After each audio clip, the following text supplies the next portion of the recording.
la Faith. Sasa nikuulize ni boys gani wezi date like tribe? Tribe. Waluya na siwezi wa date. Mbona? Hao wase wanachimba. Wanachimba. Wanakukula tu hata peu. Wanakupendusha kati hilo usiku from mpaka morning. Like ni boy wako. Tena kulipenda. Lazima pesa unipe tu. Pesa naye lazima tu unipe. Kwa nini? Wanawake lazima tupate tu pesa. Mimi kama nails lazima nitengeneze. Soya hiyo sauti. Alafu unanichimba tu. Soya hiyo sauti.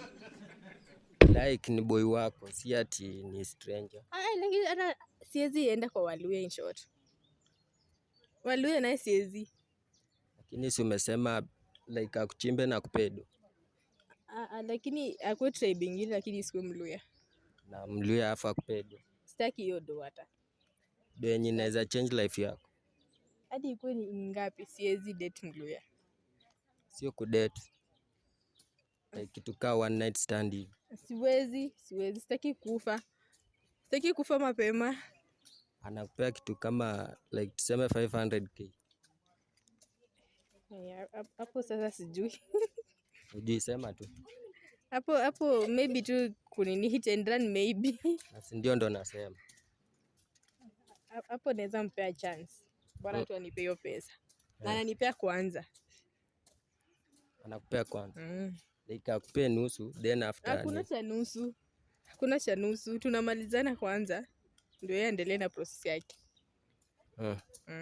Na ni kitu gani ukiona kwa boy unajua huyu boy ni kienyeji? Kienyeji. Luku tu kwanza. Luku as in like nguo amevaa ama? Mosawa maboys wanapenda kuvaa kitenge hawa. Kitenge. Hili hapo unaona boy ni kienyeji. Kitenge, umevaa kitenge. Alafu wao wanapenda kuvaa Air Force. Wanaume. Air Force. Unajua bei ya Air Force ni ngapi? Najua. Inaanza tu hapo kwa 25. Sasa mbona akwe kienyeji? Sisi nileka navaa Air Force kitu ya 25 na watu wanavaa 85 huko. Mimi nataka mboyo anavaa lofa huko. Si Air Force. Lofa. Na napenda pia boys wanavaa officials. Sasa lofa. Haki. Lofa bei yake haitoshani na Air Force. Haitoshani lakini usivae Air Force.